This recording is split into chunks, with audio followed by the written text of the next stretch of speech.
There are so many different heroes in Marvel Rivals now, and most of them have their own unique settings that you need to be using if you want to compete with the best. In this video, I'll be going over the hero specific settings for every hero in Marvel Rivals. Almost all of these are applicable for both the PC and the console version of the game, except for one or two different settings that aren't available quite yet on console. Before we get started, it's important you know exactly how to change each hero's specific settings. And it's very simple. Head over to your settings, and then if you're on mouse and keyboard, go over to keyboard, click on all heroes to bring up the hero select menu, and then choose the specific hero you want to change the settings for. And then you want to go to the bottom and click confirm. For controller players, the method is very simple. You want to head over to the controller settings, then go over to the combat sub menu. Then from here, you can select all heroes and choose the specific hero you want. After doing this, you will now have access to the hidden hero specific settings you were looking for. And a lot of the heroes have their own unique settings, which is exactly what I'll be going over in this video. And there is a lot of content contained in this video, and I'm going to be trying my best to keep it fast paced for your enjoyment. I highly recommend saving it to a watch later playlist so you can always have access to it. Whenever you try out new heroes or you want to switch up which hero you're maining, it's always good to come back to this video,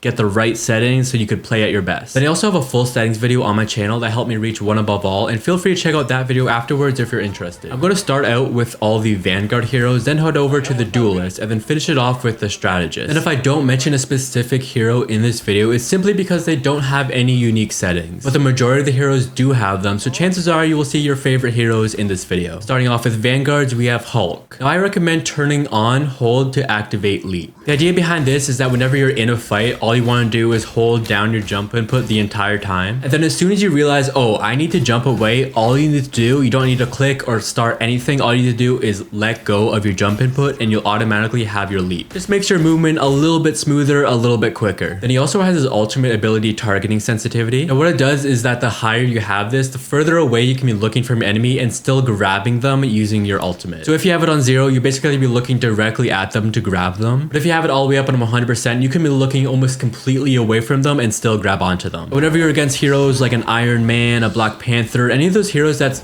hard to locate, hard to grab because you're just moving very fast or up in the sky, having it on 100% makes it much easier for you. Now over to Emma Frost. You want to turn on hold to activate telepathic pulse. This is just a fancy name for her primary fire. Having it on hold to activate makes it easier to quickly stop shooting when you aren't aiming at enemies, so you can make the most out of her ammo before you need to reload. Now I highly encourage you turn on hold to activate psionic barrier. This is her shield ability, and if you have the setting turned on, then to quickly place a shield you need to click the ability twice, and there's a short delay before it actually places the shield. But when you turn on hold to activate psionic barrier, then by simply clicking your ability input once, it will instantly place a shield directly in front of you. It's good to know that while the shield is moving away from you, it doesn't block any damage. If you need to block damage, you need to place it first. And this is a must-use setting to help block things like various ultimates in the game, or when playing against heroes that can do a lot of damage quickly, such as a Hawkeye or a Black Widow. So yeah, having things like Doctor Strange ulting in front of you, being able to bring up your shield just a little bit quicker could be the difference between your team dying or your team surviving. And then I prefer keeping hold to activate mind control turned off, since if you have it enabled and you accidentally lift up on your ultimate button, it will instantly cancel your ultimate, and I find I was just doing that far too often, so I just turned this setting off. Now to Doctor Strange. You want to have hold to keep barrier active enabled. This allows you to pull out and put away his shield much faster without having to have the short delay that's present when you have it turned off. You wouldn't be wrong to turn this off, however, in my opinion, having your shield ability set to toggle makes it feel a little bit more clunky. Venom has some very important settings you need to change if you want to play optimally. So first off, hold to wall crawl and hold to run on walls is completely personal preference. I personally keep them turned off, but it's something I recommend experimenting with to see what feels more natural to you. Whatever feels more natural is going to be what you're going to be playing better with. But you want to have direction of wall crawling set to advance vertically upwards. If you set it to advance towards crosshair, then you're always going to be stuck going in the direction you were aiming, and that is exactly what you don't want. You won't be able to see what's going on around you because wherever you're looking is where you're going to be moving. When you switch it to advance vertically upwards, then you can move in any direction you want by using your movement keys or your left thumbstick, while still having full control over your camera, and this lets you look around for enemies and prepare for your next swing or diving strike. Then I recommend turning on hold to swing. With it turned off, you're sort of forced to go through with a swing once you started it, at least for a fraction of a second. But by turning this setting on, you can immediately cancel your swing at any time by simply letting go of your swing input. And this is especially important when using simple swing, as sometimes a simple swing will grab onto the completely wrong location, at just bad location. It could send you somewhere you don't want to be. And I've even seen times where it sent players off of the map. Now going back to simple swing, you want to turn this setting off. And this is a really important setting to turn off if you're serious about playing Venom. And with it turned off, it will now make the swing ability grab onto wherever your crosshair is pointed. This gives you so much more control over your movement, and some of Venom's best combos are only possible by turning this setting off. But here's the thing, pay attention. I also recommend setting a keybind for simple swing. Now if you set a keybind for it, even though you have simple swing technically disabled, if you use that keybind, it will still allow you to simple swing, so now you have the best of both worlds and you can do either swing at any time. And what I suggest is setting your simple swing to your reload input, and that's just because Venom has infinite ammo, so he's never gonna have to reload anyways. Now going over to Angela, I prefer having hold to activate Assassin's Charge enabled. This just makes it easier to cancel the charge whenever I need to, because all I have to do is lift up off the input. Then going over to Captain America, I enable hold to raise shield and hold to dash for the exact same reason as I've mentioned a few times already with the other heroes. It just allows you to switch between using it and canceling it much faster. And this next setting is really important and not very many players even think about it. Now by default, Super Soldier Slam is set to your primary fire input, but this is not what you want. Now the problem is if you're trying to use your primary fire while up in the air, you're trying to hit an Iron Man, you're trying to hit a storm, anything like that, then you look anywhere towards the ground, it's going to automatically slam you down to the ground and waste your ability. Now I recommend switching your slam keybind to the reload button again, since Cap doesn't need reload at all. And this lets you jump in the sky, use your shield bash like normal, but then if you do want to do your diving strike, you just hit that reload button and it lets you slam wherever you want. Now over to one of my favorite tanks in the game, we have Magneto. I keep hold to fall slowly turned on since it just feels more natural to me than when it's on toggle, but do some experimenting yourself. And then I turn on hold to keep barrier active. I believe by default it's turned off, but I suggest switching it over since it allows you to quickly drop the shield if you need to. This is actually surprisingly important since with Mag, his shield lasts for such a short duration that you want to make the most out of the shield energy you have. Now the targeting sensitivity of metal bulwark, or however you say that, determines how close you need to look at your teammates before you give them a bubble. If you set it to 100, you could be looking pretty far away and still give your teammate a bubble. But now if you set it all the way down to 1, then you have to look pretty much directly on top of them to give it to them. Now by leaving it on 100, which is the default, the problem you're going to be facing is that a lot of the time you might accidentally bubble the wrong player if they're stacked too close together. But then you gotta be careful, if you turn it down too low, you're going to be having a very difficult time bubbling your fast movement teammates like a Black Panther bouncing around or Spider-Man zooming around the map. The target sensitivity is another one of those things you want to do a lot of experimenting to see what works best for you, but I find that 50, a good middle ground, works good for me. With Peni Parker, I prefer having hold to wall crawl turned on. This is just so I never find myself wall crawling by accident when jumping up and down near the wall. Then looking at her targeting sensitivity of Cyber Bond, I suggest leaving this maxed out at 100. This will make it easier for you to quickly reposition using the Cyber Bond in a pinch. Now we're done with the Vanguards and we're on to the duel list. We'll be starting off with Punisher. And if you made it this far in the video, make sure you go down below and comment give Punisher aimbot and see if you can confuse anyone who hasn't made it this far in the video yet. So yeah, Punisher settings, I like to keep cable targeting sensitivity maxed out at 100%. And this lets you look farther away from your zipline while still grabbing onto it. And this is important because a lot of times when you're using your zipline, it's because you want to quickly escape from an enemy. And having on 100 basically lets you look the complete opposite direction while still grabbing onto it. And then I leave my turret state sensitivity at 1.0 so it matches my normal sensitivity. And then now looking at Hela, I like to keep my ultimate sensitivity at 1.0 to match my normal sense. Well, listen closely, if you're on controller or you have a low sensitivity, then I recommend bumping this up a bit since you don't need to be as precise with her ultimate. With Hela, she basically relies on her aim, but with her ultimate, you don't need that aim, so having your sensitivity a little bit higher could help you out. I keep my hold to fall slowly turned on, and I recommend you do the same. And then I highly recommend keeping the auto slow fall setting turned off. There's a few other heroes in the game that also have this setting, and I always recommend turning it off. If you have it enabled, anytime you use a movement ability, it will immediately start to slow fall, which makes you an easy target. Yeah, you basically never want to have slow fall longer than you have to, just because it makes it easier for the enemies to aim at you. So for Moon Knight, his settings are pretty simple. All I do is turn on hold to glide just so I can cancel his glide a little bit quicker. And with Iron Man, I leave all of his sensitivity multipliers to 1 so it matches my usual sensitivity. But if you have a low sensitivity or you're on controller, you can actually try lowering this number a little bit below 1, and then making sure your actual normal sensitivity is higher than what it usually is, because it lets you have some fast movement while still having good aim. And then I turn on hold to perform hypervelocity and hold to perform overdrive hypervelocity. And this lets you go in and out of your fly animation quicker, and I find it more natural feeling than having it on toggle. Now with Winter Soldier, this doesn't sound like much, but this setting is actually fairly important. I recommend turning on hold to activate Bionic Hook. And what turning this on allows you to do, it allows you to get up close to an enemy, and instead of having to double tap to hook an enemy, all you have to do is click it once and it automatically grabs them and brings them close to you. Yeah, and I just find having this one tap hook ability makes it really good for any enemies up close. Now I know a lot of you play Psylocke, but unfortunately she has no unique settings, but Mr. Fantastic does, and I recommend turning down his targeting sensitivity for both distended grip and flexible elongation. Typically it's on 100, but I found it was kind of difficult to specifically grab the hero I want when they're grouped together, so I dropped it down to 50. I also tried it out below 50, but I found it much more difficult to grab onto fast moving heroes, so I found 50 is just a good middle ground. If you have better aim than me, then you might even want it below 50. If you have worse aim than me, then you might want to have it above 50. And now we have Blade. I keep switched to shotgun when Bloodline Awakening ends turned off. And I could be wrong, but I believe this might be a PC only setting. If you are on console, let me know in the comment section. With it turned on, as you hit your awakening input to stop, it will automatically switch to your shotgun, which honestly, that's what you want the majority of the time. However, if you turn the setting off, you're still able to immediately end the awakening state and pull out your shotgun by simply clicking your switch weapons input. And since the awakening state lowers your healing received, there is some instances where I would recommend having your sword out still, but turning off your awakening state briefly just so you can get extra healing from your teammate. Most of the time, I would recommend doing this when you're inside a healing ultimate such as Luna's ultimate, Mantis ultimate,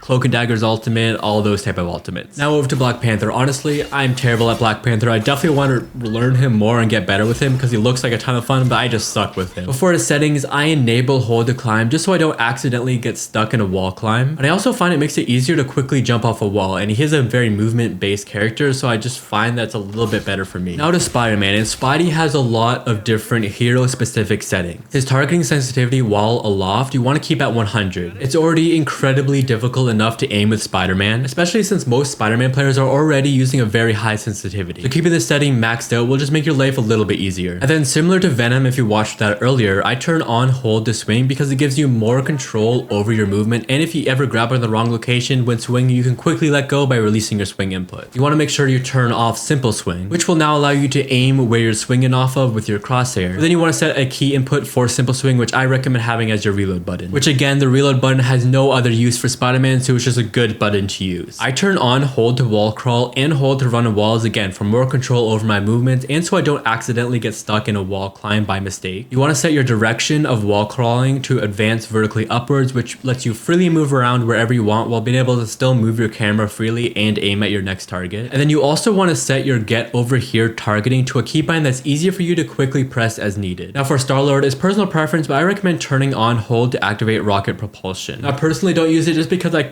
couldn't get used to it. It was a little bit awkward for me, but technically I could see it being better. You have a little bit more control over your movement, and it also lets you do a quick dash by simply clicking rocket propulsion instead of holding it. Again, I don't have it turned on simply because I couldn't get used to it, but I do recommend trying it out. I've lowered the targeting sensitivity of Galactic Legend down to 70. This is for the ultimate ability that auto locks onto enemies. The higher you have the setting, the further away you can have your crosshair while still aimbotting on your enemy. Now, I found that lowering it down to 70 just makes it easier for me to single out enemies when they're all grouped up together. Now experiment with this setting yourself, but remember that the whole point of his ultimate is for the aimbot. And if you lower this value too much, it kind of defeats the entire purpose. Now Human Torch's one unique setting is hold to activate Plasma Body, which I believe is turned on by default, and I would recommend keeping enabled for more fluid movement. Now Daredevil's settings are a bit unique to the others. Firstly, his radar sense background brightness is set to 0.8 by default, and it looks like this. Yeah, it looks sick, but you can't really see any details of the map in the darker areas. Now to be as tryhard as you can, you actually want to set the brightness all the way down to 0.1. It does sort of ruin the immersion you get playing the character, so if that's something you care about, then don't stress about messing with the setting. But for competitive, and if you want to be as optimal as possible, then you actually want to lower the setting all the way down. Then we have the scanline effect follows accessibility setting. Usually it's set to off, which makes your enemies look like this. The problem is they can kind of blend into the background since they're pretty much the same color. Now when you switch it on, then you can go over to your accessibility settings and you want to change your enemy color to something that stands out from the purple background. I suggest either green, yellow, or yellow, whichever one stands out the most to you. And then I keep hold to wall crawl and hold to use objection enabled, which makes it a little bit easier to quickly use it and cancel them if I need to. Now to lowest win rate hero in the game, Black Widow. Sorry to all you Black Widow mains. With Black Widow, I recommend having hold to activate ADS turned on, as it lets you go in and out of your scope a little bit quicker. And then ADS horizontal and vertical sensitivity is set to 1.0 by default, but since your sensitivity is technically slowed down when you zoomed in, I found that bumping it up to about 1.2 feels a little bit better for me. It's something you definitely want to do some tinkering around with to find perfection, but 1.2 is that sweet spot for me. I keep hold to dash turned on, and then my ultimate sensitivities, I also like to bump that up to match my ADS sensitivity at 1.2. Now Scarlet Witch, I suggest turning on hold to fall slowly so you never get stuck in a slow fall longer than you want to, and then keep auto slow fall turned off, otherwise you'll be forced to slow fall every single time you use your Mystic projection ability. Now with Namor, I don't turn on hold to activate Blessings of the Deep, just so I don't accidentally let go and leave the invincibility sooner than I would like. However, I do believe that technically it would be better to have it turned on just so you can quickly go in and out of invincibility and quickly dodge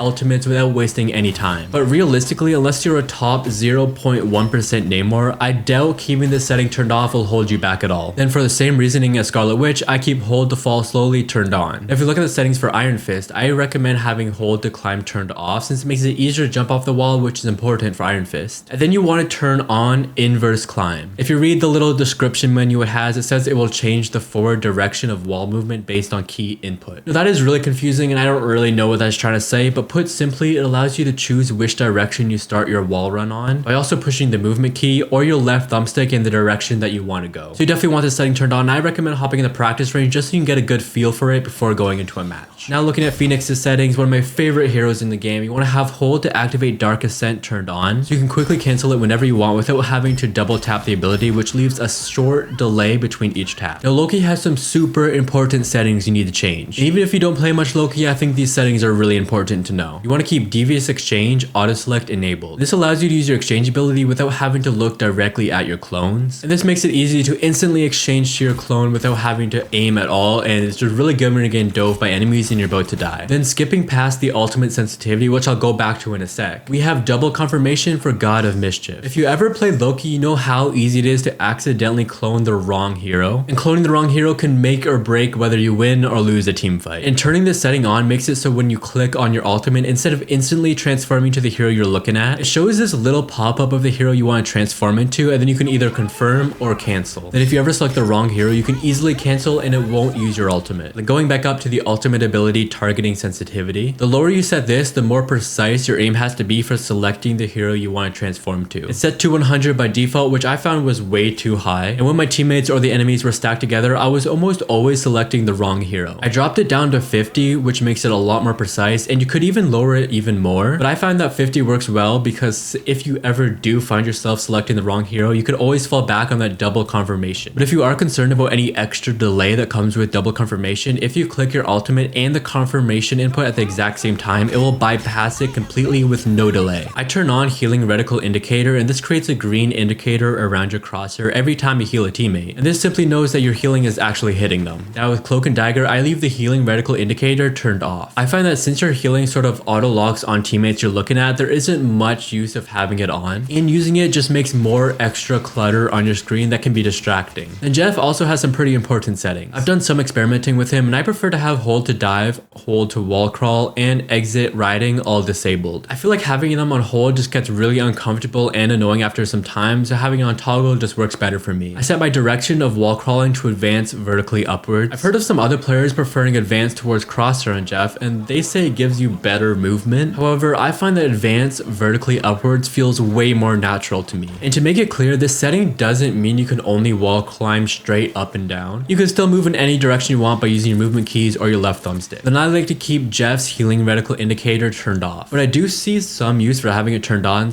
because Jeff can heal from so far away. But when you're far away, the actual water that comes out of his mouth can almost completely block line of sight of your teammates, and you won't actually be able to see if you're healing them. So for situations like that, having the healing reticle indicator on would be better, so I recommend experimenting with that. Now over to my most played hero in the game, we have Mantis. She has two pretty unique settings: her targeting sensitivity of allied inspiration and the targeting sensitivity of healing flower. These determine how close your crosshair needs to be to a teammate to either heal them or give them damage boost. And the idea is that the lower you set these values to, the more precise you need to be so you don't accidentally give give the healing or the damage boost to the wrong hero. Now, I personally prefer having these values bumped up to the max, and that's because of my personal playstyle that I think works really well. Instead of playing Mantis the way that most players play her, where you're shooting enemies for a bit and then you're healing, damage boosting, then going back, shooting enemies for a bit, just going back and forth between the two. I think it is so much better to keep your aim locked onto the enemy and then simply being close enough to your teammates so you can give them healing or damage without ever needing to take your aim off of the enemy. So yeah, again, this lets you heal and put damage amp on your teammates without ever having to take your aim off of your enemies. And then really important for Mantis, you need to keep healing reticle indicator turned off. She gets a lot of value from dealing damage and hitting headshots, and turning this setting on blocks your vision of the enemies you're looking at. And it's also very distracting and can cause you to miss some of those very important headshots. Then with Mantis, you are always able to see who you're healing on the side of your screen. With Luna, I recommend setting your targeting sensitivity of idle aura all the way up to 100. This makes it really easy to apply the snowflake onto those fast moving teammates you have without ever needing precise aim. And if you think about it, you never really need to stress about accidentally giving the snowflake to the wrong player, since it has no cooldown and you can immediately just give it to someone else if you have to. Then you definitely want to leave the healing reticle feedback turned off, since Luna is very aim dependent and turning it on will make aiming much more difficult in my opinion. With Invisible Woman, I recommend having healing reticle turned off. The value it gives you doesn't really make up for the extra distraction and the clutter it creates on your screen. Now to the hero that everyone either loves or hates, we have Rocket Raccoon. I turn on hold to run on walls, which just feels a lot more natural to me. I like to have my direction of wall crawling set to advance vertically upwards just like all the other heroes in the game, and then I leave auto reload turned on. It just creates one less thing you have to think about and also leaves as little downtime as possible between your healing. I like to have hold to fall slowly turned on, then 100% keep auto slow fall turned off, as all it does is make you an easy target every time you use a movement ability. I turn off hold to exit riding, although to be honest, I almost never use the ride features anyways because I just feel it makes you a way easier target. Then I leave healing reticle feedback turned off. And then to Adam Warlock, this is actually pretty important, but you might not even think about it. Targeting sensitivity of avatar life stream. If you're confident in your aim, then you want this value to be close to 100%. But then if your aim is worse, you want a lower number. For most mouse and keyboard players, you should keep it close to or on 100%. This makes it so you have to be very precise when selecting who you're going to heal. And the reason I like to have it on 100, it makes it really easy to heal yourself quickly because all you have to do is look away quickly and then heal. Then important for Adam, you want to keep healing reticle feedback turned off, as it provides literally no value for Adam and it just makes it more difficult to aim, which is certainly not what you want for probably the most aim dependent strategist in the game. Now to Ultron, I leave the targeting sensitivity of his drones maxed out. That's for the same reason as I have Luna's snowflake sensitivity maxed out. It makes it much easier to quickly give it to a teammate without having to be too accurate. And if you ever find yourself accidentally giving it to the wrong teammate, there is no cooldown on the ability, so you can easily switch it over to another hero at any time. And then this one I'm on the fence about, but right now I'm using healing reticle feedback turned on. That's because you want 100% uptime of your healing drone, and oftentimes if you have this turned off, you might just forget that your healing drone is not healing anybody. Yeah, all of these hero settings are very important to play at your best, but there are so many other settings in the game, a lot of which you may have never even knew about, which is why you should watch this full settings video up on your screen now. Or if you've already watched it, I have this playlist filled with a ton of different helpful videos, from my 100 tips and tricks videos, aim guides, and much more. Thanks for watching, I'll see you in the next video.